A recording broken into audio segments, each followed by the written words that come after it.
Hey guys, Delta Canuckian here, and today I'm going to talk about the overall lack of innovation in video games over the last few years, and really this console generation as a whole. Call of Duty gameplay, because, you know, that's what I'm posting right now. I'm playing a lot of Black Ops 2, and Call of Duty and other annual franchises are just generally really good examples for the lack of innovation in gaming. Now, everyone has their own opinion on why this is. There are some people that would like to think it's one out of a select variety of reasons. That's stupid. It's really a combination of all of them. Well, I should say, in my opinion, it is a combination of all of them, because this is obviously my opinion. I can't really present much of this as fact. If it is a fact, I will generally say, and this applies to any commentary, I will generally say this is a fact, before or after whatever the fact is. So I'll actually start this off with a fact.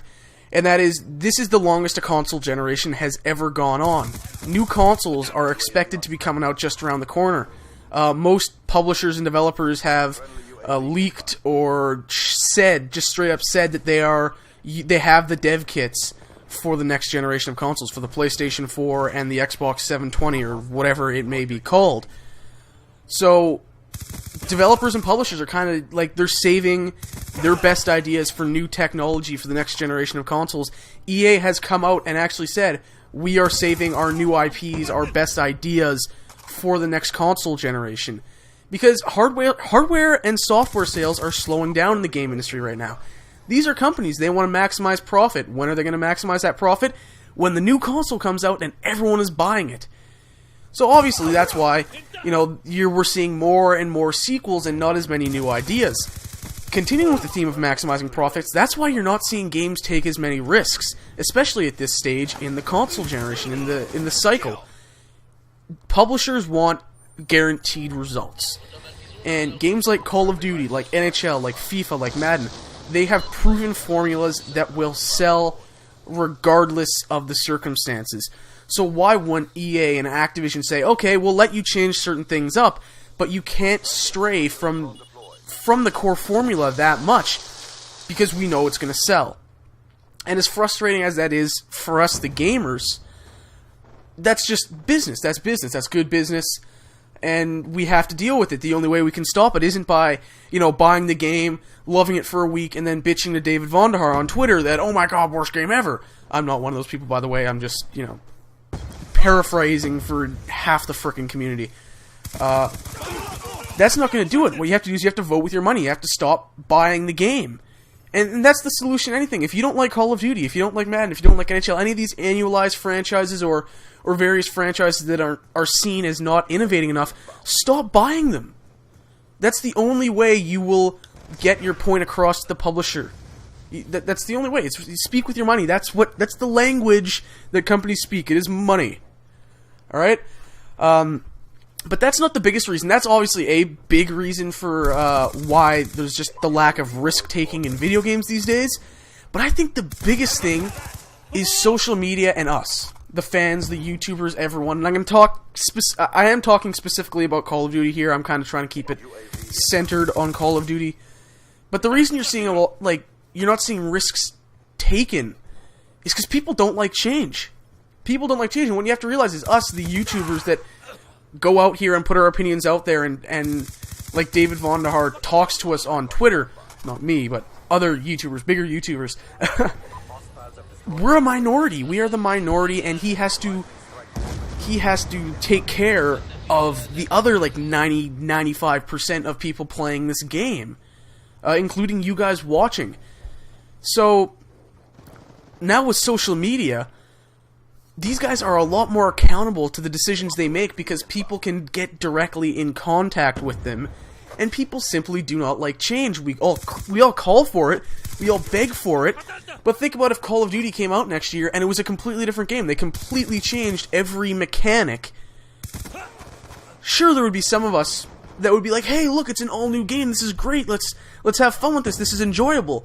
But then there would be, and this would be the majority, saying, no, this isn't Call of Duty, fuck you, David Vonderhaar, fuck you, Infinity Ward, fuck you, Treyarch, fuck you, Activision, we want the game that we had last year, we want that game.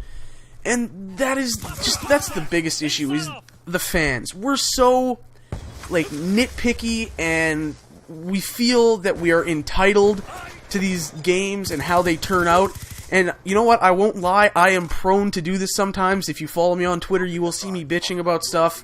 I don't have so many problems with Black Ops 2, but with previous Call of Duty games, with other series, you'll see me going on about, oh, why didn't they do this? They should have done that, blah, blah, blah. You can all have these ideas, but honestly, you don't really know what you want.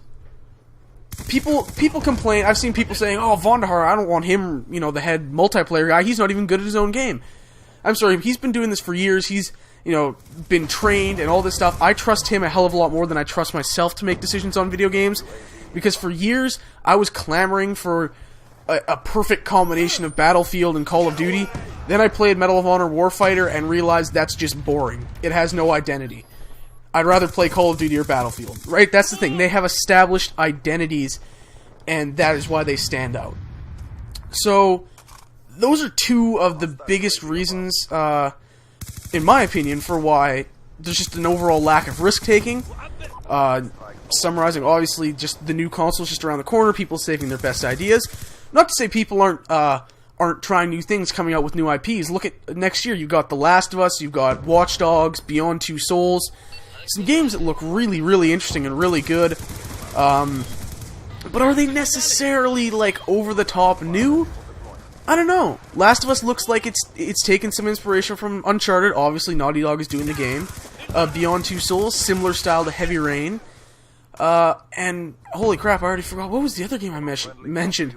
Wow, it's a blowout. Watch Dogs. Watch Dogs is the one that looks really new and really interesting. But even then, it will have taken inspirations from other games. And that's really always been the case with video games, with movies, with music.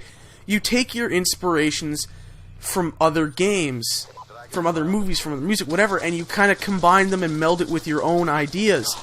And some games have tried to do that, but the issue is gaming is becoming the primary form of entertainment. It's becoming much more about money. There's much more money in it.